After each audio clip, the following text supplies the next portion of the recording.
Welcome back, guys, to episode 62 of the Cousin Connection podcast. Now we're just going to do cold opens like that. That sounded so like... What?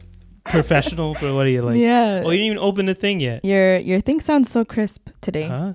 The audio. I think it's like, I don't know, the acoustics of the room. I don't know. It just sounds different. Or maybe the video. It might be also because of the cable that we're using now is maybe a little different. I'm not sure. Oh, it's all good. Don't worry. That's it? background stuff, guys. What? Did you ever find it?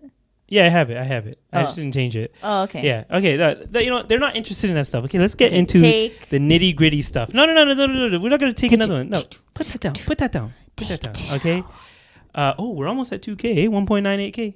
Guys, what are we doing? Let's get it together. Yeah. Okay. After I'm confident after this episode we'll be at 2,000. 2,000 exactly. Yeah. So if you're not subscribed, even if you're an audio listener exclusively, still go to YouTube and just hit that subscribe button.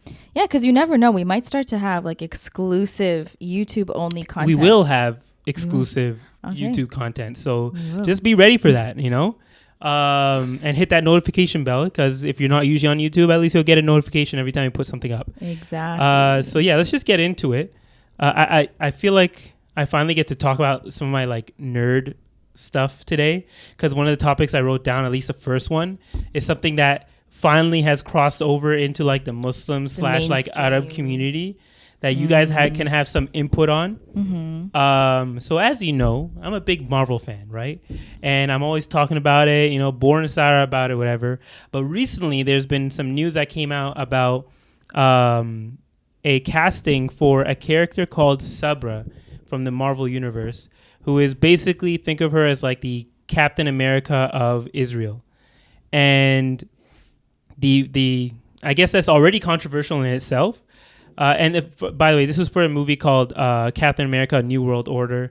But that itself is usually like, just for our community specifically, would be controversial enough. Yeah. But it's more controversial when you understand like the history behind the name of that character, right? And also the history of like that character's portrayal in the comics, and like how they portrayed other characters within her comic, the character of Sabra. So first up, did you see the video? I believe Subhi Taha actually, I knew about this beforehand, but he recently actually spoke out about it because he himself is Palestinian, and he knows about the importance behind the name of Sabra in itself. So did you see that video that he posted about it? I saw his. I saw a couple of others. One of our friends, Sarah F.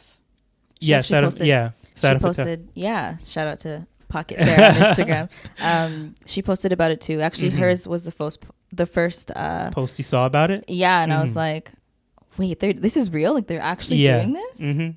I was honestly surprised when I first heard about it, because I was, of course, following Disney recently had something called D23, where basically they just... you watched that? No, like I see on, because I'm subscribed to like certain pages that post like the trailers and stuff. I was kind of privy to like all the news coming out about it, and also the places that will break down some of the stuff coming out. So I heard about it through that, and the moment I heard about it, I was like, okay, this... First off, I need context, because when I hear about something, like, I'm not immediately going to react to it. I need context. So first I heard about that, and then I went in and I saw some people that I follow on like TikTok and other platforms start talking about that character, specifically ones that are Arab or Muslim. Yeah. And they're like, okay, guys, you have every right to be concerned about this, because first off, the name Sabra comes from a city that was in Palestine, or a city, it may still be in Palestine, but and that city recently, or actually no, it's not in Palestine. Sorry, it's in Lebanon. My bad. It's a city in Lebanon where there were refugee camps. There were actually two of them, Sabra and Shatila, where there were two refugee camps where a lot of the Palestinians who were fleeing Palestine at the time because of what was happening with the invasion, I guess you would call it invasion of Palestine at the time, they all fled to Lebanon at the time. And in that time that they were at that refugee camp, Israel actually invaded Lebanon, and they took over these two refugee camps, Sabra and Shatila. And on September 16, 1982, a militia, quote unquote militia of right-wing Israelites, whatever you call them. Israelis. Sorry, I don't know. I forgot that word. Invaded these refugee camps and killed a total of 3,500 people.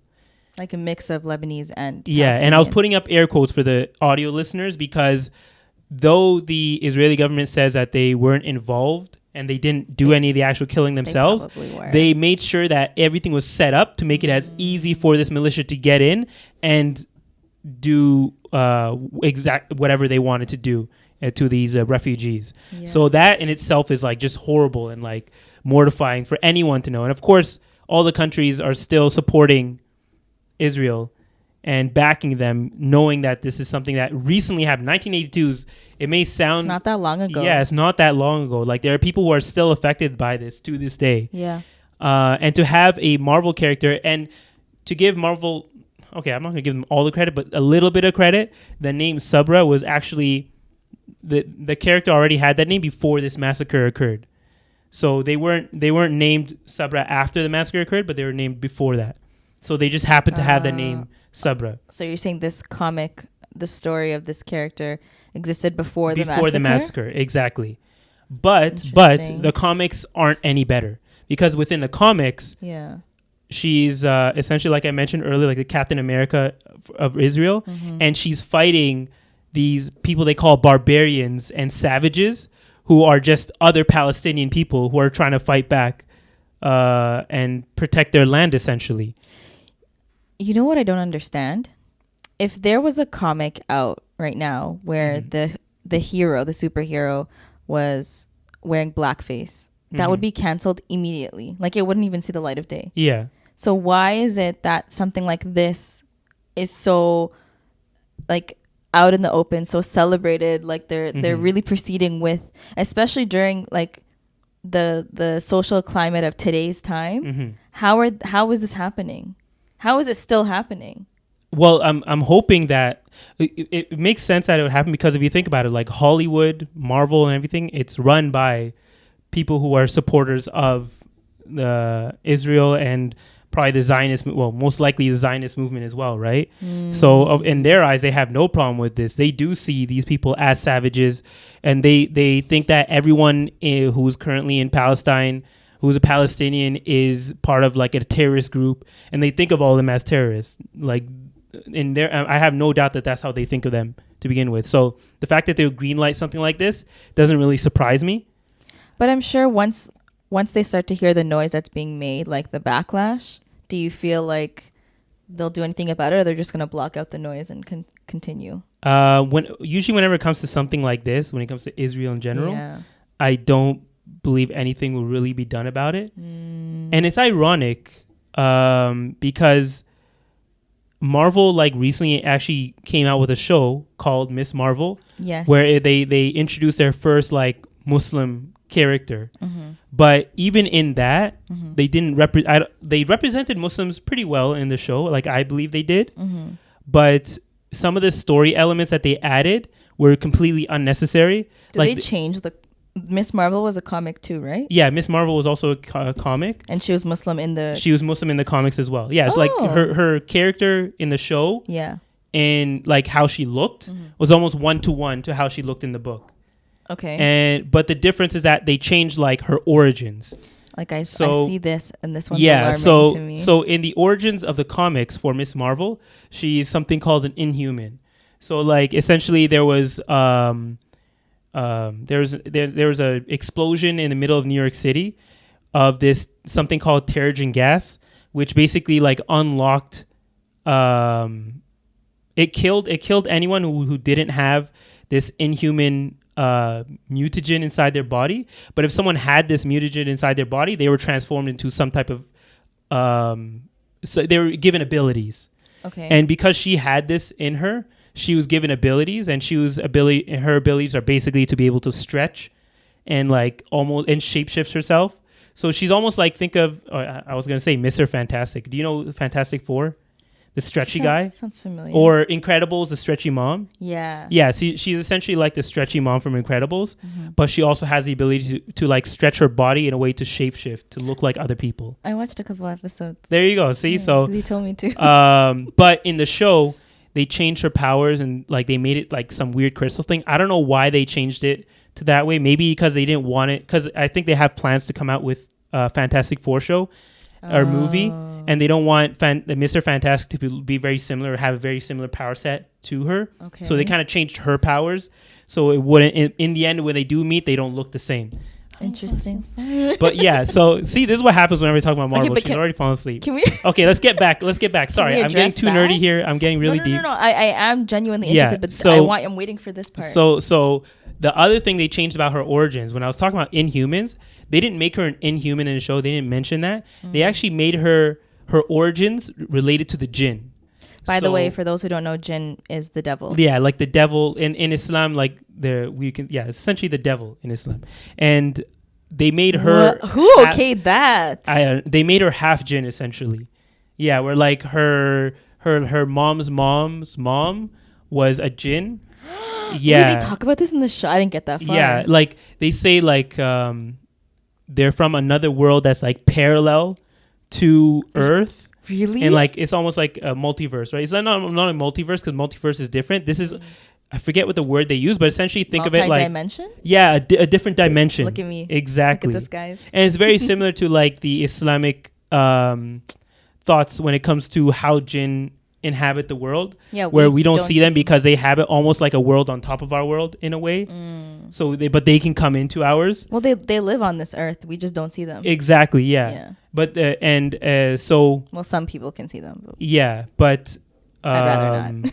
So they kind of took that idea and made the big bads of the episode come from that other world. The bad guys, the villains. The villains, exactly. They made them come from this world. Wait, are there any like the producers of this show? Are any of them Muslim or did they do so research? there was a Muslim, the original Muslim writer who wrote her was part of it, but then there was also like an Indian writer as well because she's Pakistani, right? So they took someone from like the inside and also from the Muslim side.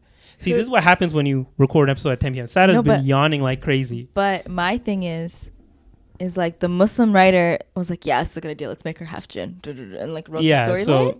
Yeah, basically. And I don't know why they didn't think that would be an issue for a lot of Muslims. Not to sound like a conspiracy theorist, but they're trying to prepare y'all for what's to come. No, okay. I'm not on. You can cut me. I'm not on that side. Okay. Listen, those who know, if you know, you know. I'm just gonna say that.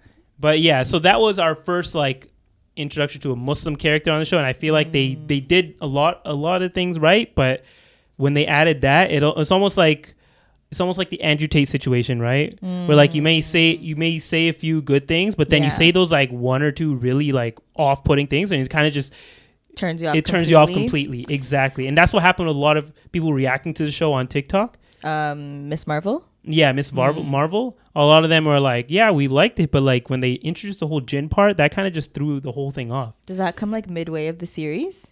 It's actually pretty early into the series where they kind of hint to it. And then people were hoping that when they hinted to it, that it would turn out that she's not really jinn and like the jinn are like a separate, just the enemy of the show. But I think they still tied her to being the jinn. But like, I don't think they're the actual jinn that we consider to be jinn. I think they're like from another world, but because people didn't understand who they were, they kind of gave them the title of jinn. Oh, they actually called them jinn in the show? Or they call them like one of the villains is like you know, because they've been around for hundreds of years, they're like, you know, some people call us this, some people call us that, some people have called us jinn. So the person, the villain is saying that, because the villain was like, it's also multi-dimensional, right? Like they're not like really bad. They really just want, because the issue is that they came from that other world, but they had no way of going back. So essentially, their motivation is to be able to go back. Okay. But in order to go back, it required them to kind of like destroy half the world. What? Yeah, I don't know, or like I don't know how much of the world, the whole world, the city. it would have to. It would people would get hurt. That reminds me of the movie that we watched with all the Spider-Mans, and they were trying to send back the other guys. Yeah, essentially, but that was that was different dimensions. Oh. Yeah, or that was different universes. Sorry. This one is a different dimension. Okay. So that's the thing. Marvel has recently been like using a bunch of words almost interchangeably, so like it's getting confusing on exactly what they mean. Yeah. Okay. Or what they're referring to when they say dimension versus universe, that kind of thing. So in conclusion, do you believe that Marvel has a thing against Muslims? I think that they have a problem with.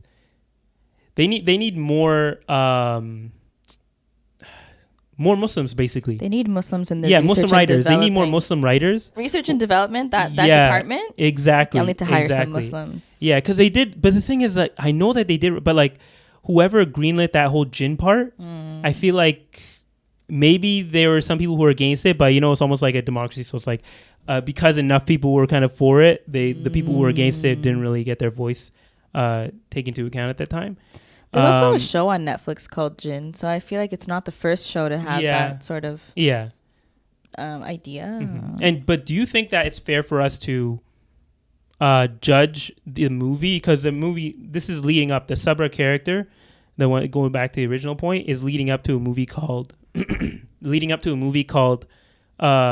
Captain America New World Order. And in my mind, I'm thinking, okay, maybe they're having her in there because they're going to have all the Captain Americas of the world, or like Captain America, like adjacents, like Captain Britain or like Captain Canada, and all those characters come together for some type of I didn't even know that those threat. Existed. Yeah, they do. There's a Captain Canada? I think so. Yeah, I forget. I think that's his name. I'm not sure, but I know that there's a Captain Britain. Wow, it's news to me. But yeah, so I think it's because they're introducing all those different characters. Oh, so they want someone to represent Israel? Yeah, but I feel like even with that, is it fair to judge a movie before it's come out? Like, if we don't know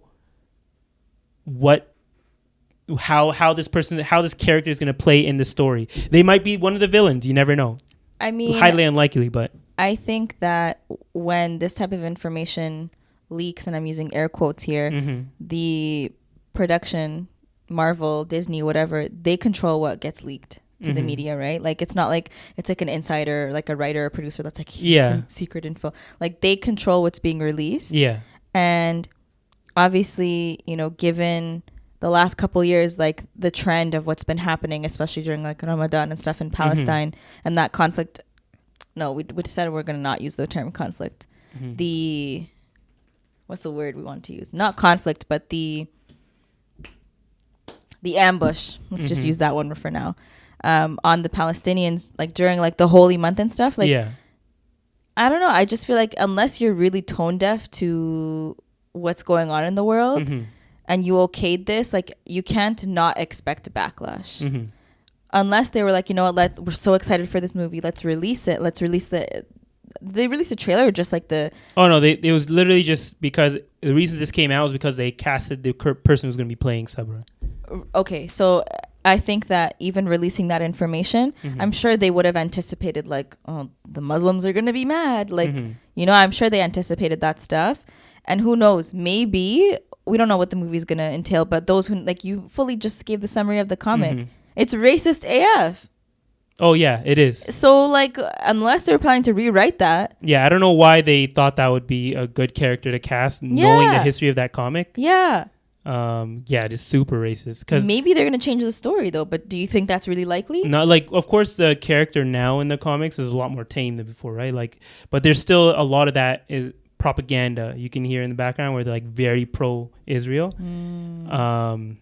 Which makes sense for the character, but in this time it's kind of tone deaf to what's going on. So yeah, like I don't.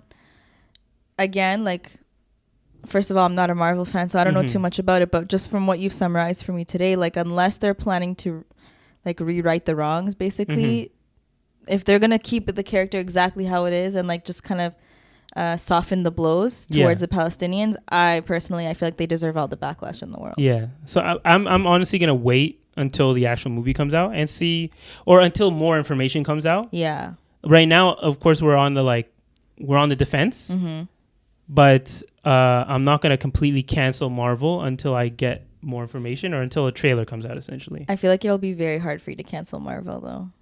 Well, like I just don't have to maybe watch that one movie. I can just go around or like I don't know, bootleg it so I don't give them any money. I was gonna say don't go to the movies. Yeah, it'll be like the one Marvel movie I don't watch in theaters. But on that topic of backlashes for movies, I kind of just want to jump to this point real quick because I'm so glad you put it in. It's been talked about so much. Did you watch the trailer for The Little Mermaid? Yeah. So I saw this TikTok where, and I love how we keep referencing TikTok, but this girl found a Facebook group where it was like, I think it was titled like Christians Against Little Mermaid or something. Did you see that TikTok? What? Like it was like something like that. And they, you know how on Facebook groups you can put rules now? The one rule that they had was no racists allowed. And the subpoint said, and if you're going to be racist, please keep it to a happy medium. Which like, I don't even... What? I know. I was like, okay, so I continued to watch. And these people, they were posting these like outrageous memes. I need to find the TikTok and I'll send it to you. I don't know if you want to reference it here. Yeah. It was, I was so shocked. They like photoshopped the Little Mermaid. And you know how I think like the poster is her on some kind of rock? And she's like... So they photoshopped a watermelon to be the rock. Yeah. And her like little necklace, they put a piece of fried chicken. Yeah, I'm not surprised. And they did like blackface, like, and I was like, I'm so like, are you guys this bothered? First of all, it's a fictional character, okay? Like, who cares if she was white in the cartoons or whatever? Yeah. Like, this girl light skin anyways. Like, she looks close enough. Like, I don't understand why they're so pressed that they're allowing like someone new to have like representation. Like, did you see the videos of all the little black girls seeing the trailer and they were so excited? And I was like, I kind of want to get into that because those videos are like really kind of sus to me. I feel like they're a little bit propaganda-y. Yeah, they're super propaganda. Like I don't think those helped the situation at all. I know, it triggered like maybe it was more natural, but you could tell like some of them were like, I don't. It just feels kind of weird when a parent like points the camera at them knowing what their reaction is gonna be, but then like I don't know, it was just kind of weird to me. I felt kind of off watching those. I thought it was cute for some, like when they're like, oh my god, she's black, like that's cool, like okay. But I also feel like, why are you forcing kids to differentiate? Like, why are you forcing them to have a reaction that someone's black? Yeah, and also you're introducing these kids to a world where like you're exposing them to all these racists essentially, right? Because when they post that, the comments are open. People are going to say all these nasty things about your kids. You know, a lot of people are going to give your kids the evil eye. Like, you don't want that kind of attention for your family at all. And these days, people are crazy enough to, like, start searching up things on you and sending messages and, I don't know, stalking. It's just, don't involve your kids in when it's very heated political or racist debates going on. Then just avoid introducing your kids to these in any way, because... especially if you know the reaction is going to be negative outright. But my thing is, like, why are you so mad? The movie has been filmed.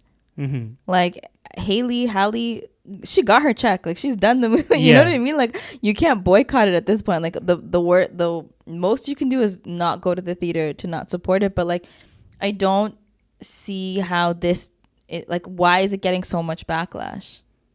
I think because white people think they're being erased. And honestly, like they're like, oh, this is all wokeism and everything. And there could be like the fact that she's probably just the best person to play that character because of her voice. Did you watch the director? He said she was the first person that auditioned. She sang the song and she did great. So they're like, we don't need like. They watched other people, but he was like, nobody else compared to her. Yeah. So she was the best person for the job. That's literally what it was. Yeah. It all comes down to just people being racist and like not, I don't know. They don't like change. They don't like seeing something different in a way. Like they like the status quo before, where like black people, you guys do your thing there. Yeah. White people will do our own thing here. They thought Disney and stuff was their stuff, but now that like Disney's being more inclusive and representing more people, they're like, okay, we're losing Disney now, and they're just freaking out. Like, I don't know, it just, and when they started making those arguments saying like, what if they made Aladdin white, what if they made Mulan white, but like at that point, like those stories specifically, their skin tone or their color Yeah, their skin tone plays a part. Their race or ethnicity. Yeah, their race and ethnicity plays a part in the story. Right. It wouldn't make sense. Exactly. Mulan is literally a Chinese folklore story. and Aladdin is literally from the Middle East. Yeah. Like, so it's actually Aladdin, but whatever. Okay, whatever. I'm just kidding. Yeah. No, but like, it wouldn't like, what's her name? Ariel being black or white doesn't change the story. Yeah, exactly. Oh my god. Okay, I saw this one meme in that TikTok. Mm-hmm. It was so bad. It was like, Ariel can't be black because she actually knew her father. Oh, okay. I was like, that's a low blow. That's not by the nice. way, like statistically, I think black fathers actually play a bigger part in black men's lives. I mean, their sons' lives than white people do. So, yeah. So that's really just propaganda right there against black people. I'm saying right now. But also, when you think about it, like there are cases where white people were used to portray black or what should have been ethnically black people, or not ethnically. What should have been black people in general. Like there was a movie the movie itself was called Gods of Egypt. Oh. And I've never heard of that. Huh? I've never heard of that. Well, it was a really trash movie. Oh. But essentially, like, it takes place in Egypt, but all the actors were, like, from, like, Europe and, like, white people. Like, straight with, like, Jake Gyllenhaal and that dude who plays Jamie Lannister in Game of Thrones. Oh, you didn't watch Game of Thrones? Shoot. Everyone else knows who I'm talking about. Is Jamie the brother Russell that Crowe gets with his sister? Exactly. Okay, yeah. not much. Yeah, like for like blue eyes, blonde hair kind of characters the playing race. Egyptians. Exactly. Oh, that's weird. Yeah. That's weird. And what's another case? There was another one I had in my mind. Shoot, I'm forgetting it now. Oh, Jake Gyllenhaal again. He played Prince of Persia, who was literally a Persian. I guess technically they weren't. Yeah, at the time. Persians were typically a little like darker skin tone, but he's like a white guy playing a Persian character. So there are cases on the other side where white people were playing black people, or not, or what were supposed to be black characters or colored characters in general. And I don't know, it just does, and it, like that doesn't even go against their argument. It's not related to their argument because their argument is saying that like she should be white, but this is a mythical character. This is a mythical creature. It's sort of like Spider-Man. Spider-Man, essentially, he's a superhero. Whether he's black or white wouldn't have changed his abilities. So, but if you're thinking of someone like Pocahontas should be played by someone who's like native. Exactly. You know what I mean? She shouldn't be black. She shouldn't be Asian. She shouldn't be white. She should be, because that her story is specific to her culture, right? So ethnicity. Yeah. It wouldn't make sense for her to be played by any other race. But like, you know, if there was a white girl who was ethnically a mermaid, go ahead. Okay, be mad. But you can't ethnically, like, if the story is about a white person and their experience as a white person, then it should be played by a white person. But if it's a fictional character, I really just don't see the big deal in her being a different race. Yeah. Even if she was like, if it was an Asian girl casted, that'd be fine. Like, I just don't see the big. For that kind of job, it's mostly just who's the best for, like, who does the best at the audition. Right. And in this case, it was Chloe Bailey. So she's Halle, whatever her. Halle Bailey. Sorry. How did you falsify her name? What did I say? Say her name. Holly. How'd you say it? Holly. Okay, yeah. That's how I said it, no? You said it like, I don't know. Just, whatever. You be saying names. But yeah, the backlash for that was definitely unwarranted. Yeah. But it was expected. I expected it. Really? Yeah. Actually, yeah. I remember when she first got cast. Yeah. It was similar to like when this Sabra girl got cast. Like, you know how there's backlash now. I remember that when it happened. Honestly, it might be a good thing because it shows you like the online influencers. It shows their true colors. Like, you know who to avoid by what their opinion is on things like this. Yeah, it's true. But it's not really influencers who are having problems with it. It's like random everyday folk that just post online. Yeah, but there are like larger people out there who are making those same statements. Really? Like, yeah. Like influencers? Like when I say, like, usually they're right-wing people. Oh, yeah. Okay. I didn't know that. They're getting brave. I guess they don't believe in cancel culture anymore. Exactly. Well, okay. On to our next topic. Yeah, so... Tell us what happened, Amir. Oh, yeah, so as we mentioned last week, you know, I turned 30. I see some new wrinkles forming. I'm just kidding.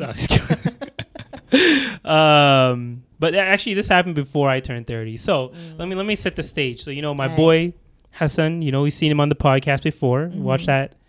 He came out with a book, you know, go ahead and get his book. But he hit me up and he's like, yo, you want to go kayaking in the morning? You know, just three of us go out in the morning. We'll go to Central Island. We'll ride around, whatever. I was like, sure. So I pull up, you know, we get into the kayaks and like, we're ordering the kayaks and everything. And as we're picking the kayaks, I noticed the girl, she puts the kayak on the floor and she's like, oh, the seat kind of like fell in a little bit. I'm just going to pull it in. So she like pulls at it and then finally like pops out of place and it sits there. I was like, okay, you know, it's fixed, whatever, right? So we all get into the kayak. They go tandem. It was me, Hassan, and Sammy, who was another friend of mine. And, you know, they're in tandem together. They go up ahead. You know, I'm falling up behind them. The waves were a little rickety that day on Ontario Lake. We were making our way towards Centre Island. Did you just call it Ontario Lake? What do you call it? Lake Ontario. Lake Ontario, whatever. Okay. It's a big difference. Okay. You know, the waves were a little rickety. And like halfway there, you know, I'm doing my thing, rowing, whatever. We're having fun, taking pictures and all that stuff. I hear like a crack. And then I was like, okay, it must be nothing. And then I like leaned back to like relax for a second. And my whole seat literally like falls into the space behind where I'm sitting. So this time, at this point, I'm literally like almost flat on the kayak. And if you don't know how a kayak works, essentially it's like all about center of gravity. So the lower your center of gravity, the more, you know, rickety the boat's going to be. So at this point, I was like, okay, I got to like sit up. So I'm sitting up, holding myself up with my like just pure core strength, holding myself, still going. I don't want to ruin their experience, right? And sorry, I missed this whole part. Like literally 30 minutes, even maybe an hour, because we had to delay it a bit. For an hour before we got onto the kayaks, I was telling Sammy, who was very, very nervous on getting on his kayak, oh, no. Everything's going to be fine. These things are made to float, man. You'll never have any issues. The waves could be going up and down and you'll be perfect. You guys will be fine the whole time. And he's like, okay, you know, he was super like on the fence, which is why he and Hassan had to go in tandem. So I'm in the middle of the lake and my seat falls back. My core at this point is like almost like, it feels like, you know, when you're doing abs and you're almost done, like that weird burning sensation. I was getting that. It's like, wait, did they know that this was happening? No, they didn't know this whole. I was keeping quiet. They were up ahead. Okay. So I was like, okay, let me relax for a second. So I relaxed and I like sat back and my seat was like, I was basically flat. And my seat, I was like, you know what? I feel like I can maybe like grab the seat. And next time when I like sit back up, I'll be able to pull it with me, right? So as I'm doing this, as I get up to pull it, like I guess my center of gravity was too low and my whole kayak flipped like into the water, completely into the water. And I'm like in full like jeans and a t-shirt, wearing a white t-shirt at that. And I just and I'm under the water at this point, just swimming. Oh my God. Thankfully I was wearing a life jacket and the waters was crazy at the time, but I was able to get out and I'm a pretty good swimmer myself. So I was able to keep myself afloat and I look ahead and the guys are at least like 20 meters ahead. I was shoot. Maybe if I don't say anything, I can like flip it back over. You're going to be soaking wet though. Whatever. I was like, at this way, I was laughing. I was like, I can flip it back over and I'll jump in, right? So I flip it over and I like get my hands on it and I'm able to like push myself so that I'm flat on the hole. But you know, you guys have seen kayaks before, right? Like insert photo the hole, here. The hole is like about body width. Like it's not a huge hole, right? So when you're flat on it, it's hard to maneuver your body while keeping the boat afloat, essentially steady. And as I was doing that, because I guess of my weight, like moving it back and forth, water started building up in the boat or in the kayak. So by the time I got like pretty close to getting in, the whole thing was full of water. Was it not sinking at this point? No, it wasn't sinking, but like it was to the point where even if I got in, I would be still in water. Oh my God. So I was like, I guess like after probably 5-10 minutes of struggling, I was like, I gotta call the guys, because if they got too far, I would have lost them. Right. So I called the guys, and they turn around and they immediately make their way back to me. And the funny thing is, before we got on the boats, they have these little pumps. Okay. On the is kayaks. that what That's what it is. Yeah. So those pumps are put there so that like even if you get a little bit of water in your boat, you're supposed to pump it out, right? Right. So I had a lot of water in my boat at this point. So Hassan came over with his with Sami on the tandem. I gave him the pump, and he just starts like pumping away. And I'm dying of laughter at this point, because I was like, if this could happen to anyone, of course it would happen to me. Yep. Because I'm just that person, you know? So he starts pumping away, and there's literally so much water in here. As he's pumping, it seems like there's like more water is building up into this thing. Really? Like it seems like it's going nowhere. Wait, were you not? I guess because you're under, like you're inside the water, you can't like lift it and then just turn it upside down to like. No. Oh. Yeah. Because then more water would just get back in. So as he's like struggling, I have video of this too, of me laughing too. So as he's like struggling to get the water out, eventually at one of those taxis, so between Center Island and the shore harborfront, there's water taxis that go back and forth, and there's this nice lady who like pulled up and she's like, y'all need help? And I was like, maybe. So she lets me, I climb onto the side of her boat. She like stops completely just when I'm gonna like ripped over by the thing. I climb onto her boat, and the guys are like, at this point, Sammy spooked. I think he spooked. So they're like, you know what? We'll make our way back to the shore. Yeah. Now that you're on the boat, they thought that I was going to like, she's going to take me back. But she can't get close to that docking area, I guess, due to like certain rules or whatever. So what we had to do was we had to get my kayak. Yeah. And like pull it onto her boat. Oh, by the way, this is a water taxi. So like, it's about maybe like 3 feet above the water level. So, and my kayak is full of water. So she gets a stick. She like able to pull up one side of it. I grab it. But as we're trying to pull it, there's so much water in the kayak that it starts bending in half, like backwards, because the water all like falls to the front. So I'm like, what do we do here? Right. And she was like trying to think, like we were both like trying to figure out what's going on. I'm drenched I'm completely covered in water. Thankfully I had my waterproof shoes, so at least my feet. Oh, you were water? No, my feet were still wet. Oh, okay. But at like we were trying to figure out what to do. I think what we did was what you mentioned. We like flipped it over, and we were able to get out most of the water. We're at least able to get out enough to that when we pulled it, it wouldn't break when it bent in half. Yeah. And then once we got it into the actual boat, I felt so bad for this part. We were trying to pump it at first by using the hand pump, but there was so much water in there, it was taking too long that I was like, she's like, you know what, just flip it over. So I flipped it over and the water went everywhere, all over her boat. Thankfully, it's like one of those flat boats where all the water just falls off. Yeah. So I was able to get all the water out of it. And she's like, okay, this is the closest I can get to you. We're about like 100 meters away from the actual shore. So we throw my kayak back into the water. And like I mentioned, there's a 3-foot gap there, right? Don't tell me you jumped into the water. No. If I did that, I would have had to climb in and that would have messed up everything again. Yeah. So I had to figure out how to get back into the kayak from a 3-foot gap. It's hard enough getting into it just from like the flat floor. So what we ended up doing is that she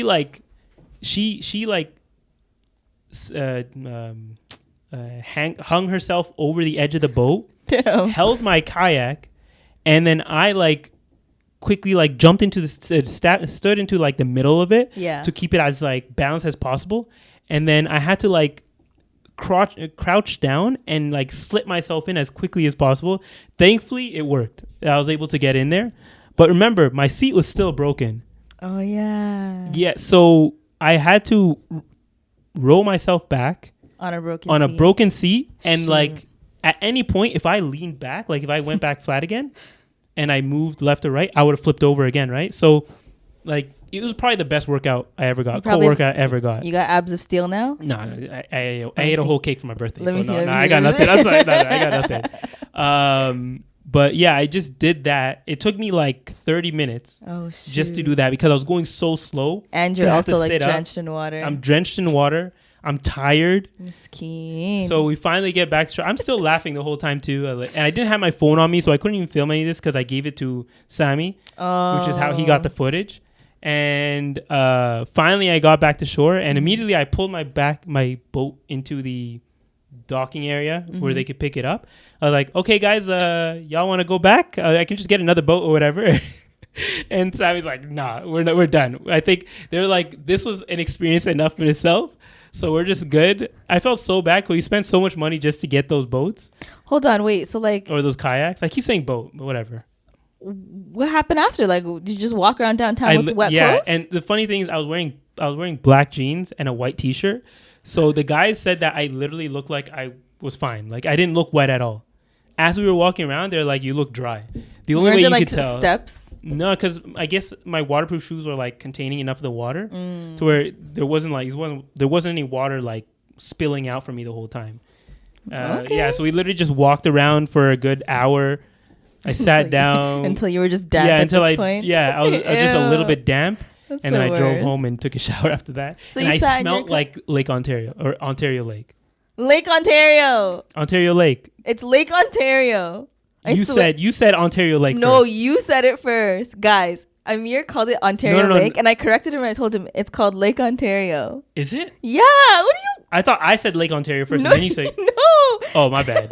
I got that confused. I completely forgot. But yeah, that was my experience. A couple of days before I got my birthday. Isn't it true though? Like what? I don't know if this is just one of those like Toronto rumors. What? But I thought like if you like touch the water or whatever, it could give you leprosy. What? My hands have been, acting up. I'm playing. No, but like I heard that. That's why every time we go to like the bluffs, they're like, you can't swim here because you're gonna get leprosy. Nah, it was fine. Are you sure? Yeah. Your skin doesn't feel. You don't got any dry. No, it was fine, man.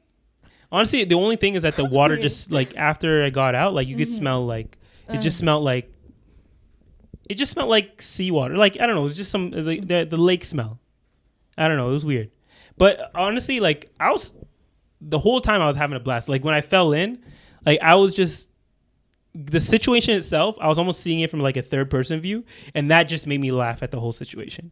Like I was at no point in that situation was I like nervous or like anxious or you're the only person any type of like negative emotion. You are the only person who would feel that way. Yeah. Because I'm thinking of like, what if Nabat fell in the water? Oh, Nabat. She would have died. No. Okay, she's literally in the room. I know for a fact because when we went, did we go kayaking? When we went kayaking at the cottage. Mm-hmm. I think like later that day she sent, or like later after the trip, she sent me like this TikTok of this girl trying to get into the kayak, and then the whole boat flipped upside down. Oh yes, and they were like next to the dock, and it just she tried to save it, but she couldn't. I think she sent me that to me too. And she was like, "This is why I've always had a fear." So like, I'm just imagining her like if she actually fell in the water. But honestly, when you have the life jacket, it keeps you afloat. It's just water. Like I didn't feel like anything was in the water that would affect me in any way. Are there like? There are fish, but like they don't get near you. Yeah, especially in that area, they're nowhere near that area. They're more in like more quiet areas. But there aren't like big things that can eat you, right? No, what? Okay. It's a lake. Yeah, but it's so big. It's like, sometimes you forget it's a lake. You're like, is this an ocean? Are there sharks? Do you get scared of like large bodies of water? Absolutely. What? When I went parasailing in Mexico, I was so scared. Like I thought it was, the one where you can be like with 2-3 people. Yeah. So when I saw that we were going up individually, I was like, absolutely. Yeah, you mentioned that last time too. Right. So like when I was up there, like I was absolutely freaking out for sure, but I didn't truly freak out until I was in the sky and I looked down and it's like you can just see like the darkness of the ocean because there it's actually the ocean. So if I fell, for sure a shark would just swallow me up, or a whale. I don't know. Are whale are that close to the shore? Maybe not. But sharks usually don't attack people, like unless I think there's like certain things that you if you do certain things they will attack because you look like prey. But like what? I can't remember. There was a video I saw on it. Did you see that video of the girl who like said, "Oh, what? If a shark ever approaches you in the water, just push it away." Oh yeah, I saw. That's the one I was talking about. Yeah. Like okay, no problem. Because in the end of the day, like they're not like malicious, unless they think that you're prey. But we are. Well, like if you make them think that you're not prey. How? What are you gonna do? Tap them on the nose. You're telling me if you see, first of all, my eyes are going to be closed if I'm underwater, so I won't see the shark coming towards me. Why would they be closed underwater? I'm going to open my eyes underwater? Yeah. I've never done that. I didn't We even did it at the... No, you didn't do it underwater? No, I kept my eyes closed. You get your eyes used to it. No, they burn. Nah, you get used to it. My eyes were always open underwater. What? Yeah. Doesn't it burn? Even that video where that Gizman took of me when I was diving off, I like had my eyes open as I was swimming up to it. That's how I saw her. No, but I was wearing contacts. I feel like contacts might help. They're like a barrier. No, what if they fall out? Then I'm gonna be blind. Yeah, I guess so. Yeah, so that was interesting right there. I think we should take a little break. Oh yeah, shoot. We'll be back in just a second. We are back. And we're back. Okay, there we go. So that was a little controversial. I don't know can I talk about that? I feel like it goes with the theme. Okay. So recently, I haven't seen this, by the way. You haven't? No. I've seen it everywhere now. So recently, I've just been noticing this because, like, you know, I go to Timmy's almost every day on my walk. Mm-hmm. You know, every once in a while I'm passing by like a McDonald's or whatever. Mm-hmm. And I've noticed for like a lot of these fast food chains at this point, they're starting to include Muslims in their, specifically hijabis, in their advertising. Well, those are the most visibly... Yeah, that's the most visibly Muslim. Like, you can't really tell, like, man, for the most part. Unless you wear, like, kufi or something. But, like, I've noticed that they've been introducing them into their ads a lot more recently. And, I don't know, for me, it was kind of like, you know, maybe turn my head for a second.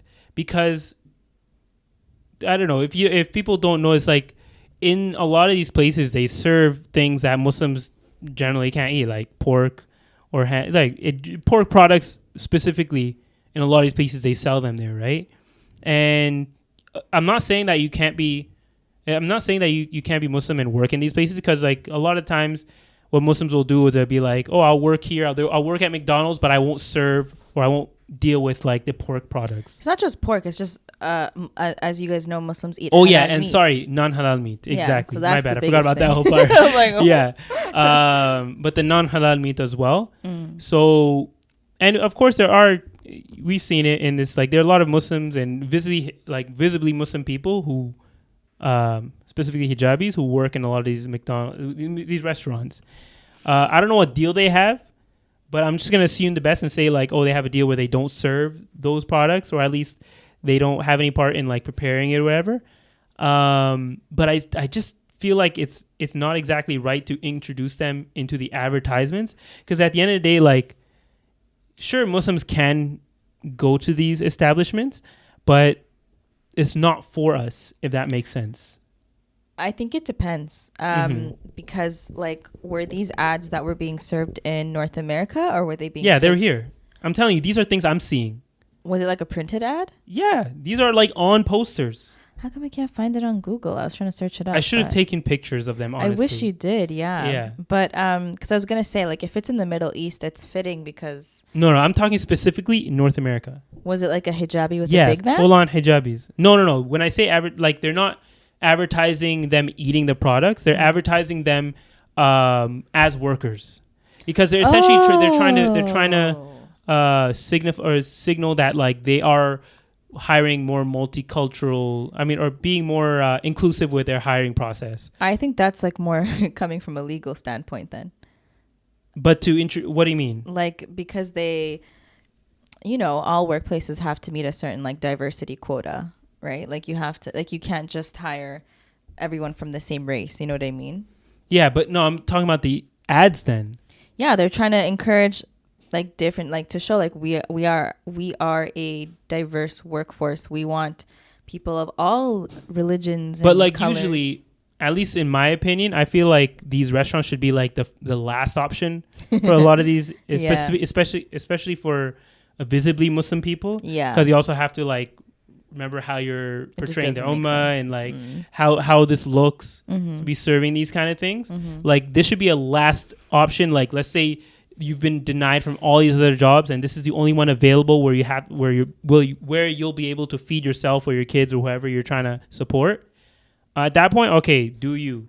Because, like, this is the only option you have, which is unlikely in North America, but let's just say it is.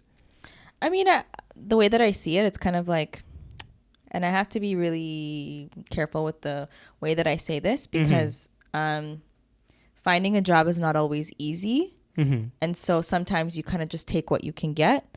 But I think although they're advertising like, you know, we're hiring Muslims or whatever, whoever it is, it doesn't mean you have to absolutely go there. I think that sometimes like for newcomers or people who are students and they just like they need a job that'll pay. And McDonald's I heard pays really well actually, like above minimum wage.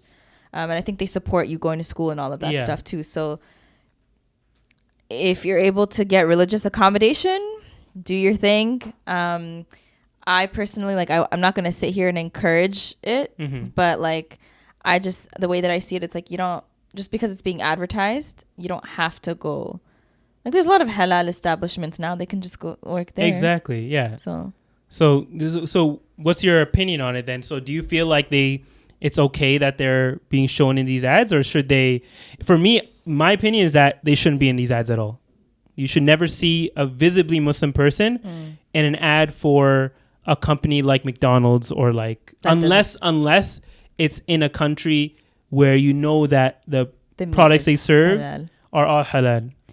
I mean, I think, and this is just wishful thinking here, of course, but if they are openly showcasing that they are willing to hire Muslim people in North America at McDonald's, maybe they might even be like, if they see that there's a large Muslim population, which has been the case, they might just change their meat supplier and then like eliminate, you know, like I don't even know if McDonald's has pork. Like, do they have bacon? Yeah, there? They have ham. I didn't know. See, like I don't know. That's funny. There's a funny story about that where like there was a guy who knew his friend was Muslim, and he knew that he didn't eat pork, but for some reason one day they went to McDonald's and he got a ham, like an egg and cheese. What do you get? Egg breakfast, egg McMuffins. Whatever. Egg McMuffin that has the ham piece in it. Oh. And he's like, "Yo, aren't you Muslim? Like, you don't eat pork, right?" He's like, "Yeah." He's like, "Well, that has ham in it." He's like, "This is ham." And he's like, "Do you know what ham is?" He's like, "No, yeah, it's like, I don't know, some type of cow or whatever." He's like, "No, that's pork, bro." So the man was eating ham for like multiple years, not knowing that it was pork. Oh, so he was okay with eating the beef, but not. Yeah, exactly. That's what I'm saying. Yeah, non-halal is non-halal, guys. It doesn't matter. I mean, yeah, like I think my wishful thinking is like, you know, if they're willing to hire Muslim people, maybe they're willing to have a franchise, not a franchise, like one store have like halal McDonald's. That'd be a dream. Imagine if that's the case, but I don't know. That's wishful thinking, but I feel like we should, as an ummah, I don't know, this very broad thing, but like as an ummah, we should like represent ourselves as best as possible, so the people, other people who don't know Islam, understand what our rules are, and what we're willing to do and what we're not willing to, because this makes it very difficult for other people who want to set boundaries, but then they're like, but these other Muslims are not setting these boundaries. Why are you specifically saying this? Which is something I've seen happen before. Yeah, no, it's happened to me. Yeah, because sometimes I'll create boundaries and people are like, oh, but like so and so is Muslim and they don't do that. Exactly. I'm like, that's their choice, but this is mine and this is my boundary and I'm gonna honor that. Yeah. But I think, oh my god, I lost my train of thought. Boundaries. No, before that, what were you saying before the boundaries? Huh? Oh, how like if we don't set a precedence for what we're willing to allow, or what we're willing to accept or to do, then it's just going to make it harder for other Muslims to set boundaries on exactly what they can do. Damn it! Don't worry, it's all good. But you know our opinions. Yeah. We want to hear your opinions on this. Yeah. What you think. Because this is just an interesting I recently saw happening. I never saw this before, and it's just and it's not only for restaurants, there are other business specifically for this now. I have another Muslim topic. What? since we're on the topic of Muslims. Okay, go ahead. I don't know if you would have seen this on TikTok, but there was a Muslim influencer. She is a modest dresser, so she doesn't wear hijab. Oh yeah, I did. You saw that video, and she went to I think it happened in Toronto. No, it was in LA. Oh, LA, my bad. Yes, you're right. It was LA.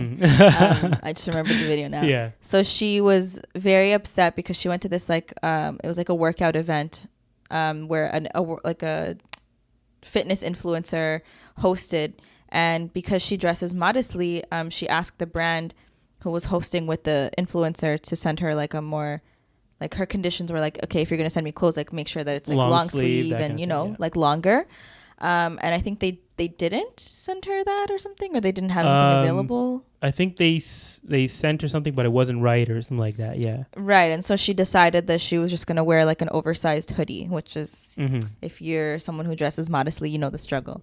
And so when she went to the event, you guys know LA is hot, especially right now, like they're going through some sort of heat wave. The influencer who was hosting, and obviously the other people that were there, were really like, aren't you hot in that? Aren't you hot? And then I think the main girl that was hosting called her an effing psycho for dressing like that. I feel like it was more in like, oh, you're like crazy for wearing that kind of thing, but it's still hurtful. When you, because I am hot in that. You don't see me sweating, but I'm doing this because this is what I believe in. You know what I mean? Like, I think people who ask that type of like rhetorical, stupid question, like, it doesn't make me microaggressions, I guess. Because I don't think anyone was doing it maliciously. There were maybe a couple comments she heard maliciously. I can't remember if she mentioned that, but I don't think it's done maliciously. I think it's just done ignorantly. You know what I mean? Because if people like, and I think it's harder for Muslim women who don't wear hijab and they choose to dress modestly, because I think people who are not Muslim and don't understand the nuances of the religion, they don't understand that you can still dress modestly and not wear hijab. You know what I mean? So I think that was the disconnect. And so I just, like, that video, when I watched it, I was like, wow, you know, I kind of relate to that, because there are times where it's, you know, 35 degrees, I'm wearing hijab, and people are like, aren't you hot in that? Like, yeah. And well, like, I was kind of on the fence when I saw that video. Like, I understood where she was coming from, but to me, I was like, well, when you're in an environment where people are going to be ignorant to your religion or your practices, you should expect a certain amount of questions, a certain amount of ignorance to your situation. But I don't feel like Islam is it's not. I feel like it's pretty mainstream. Like, people know about the religion. No, I don't think a lot of people don't know anything. They don't know what Islam is? No. Don't you see a lot of those videos? We think common sense is not common. I mean, I guess, but to give you an idea. Like, I don't know. There are a lot of people who literally, when they think of Islam, they think Islam is not only religion, they think it's a place. They think it's a language. Are we going to Islam? Yeah, they think it's a people. Like they don't know the details. They've only maybe heard about it from movies. Or 9/11. Yeah, which is why it's important that why representation matters. But and especially in larger pictures or larger productions, because then people get more that's less where their ignorant to it. That's their exposure to it. Exactly. But going back to the girl, when she was talking about that, I was like, okay, there's nothing here that was alarming to me.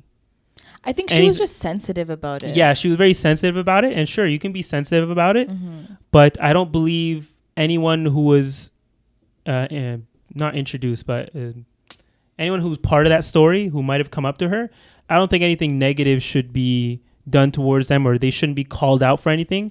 Maybe the only thing they should be called out for is their ignorance of the situation. But like, when she might have heard it 1,000 times, but that person who came up to her, that was the first time they said it to someone, or they didn't understand the whole context of what they were saying or what they were doing. But I feel like it's easier for you to say that because, like, obviously you're as not a guy. You will never have to go through that experience as Muslim. Yeah, women. exactly. I completely understand the experience.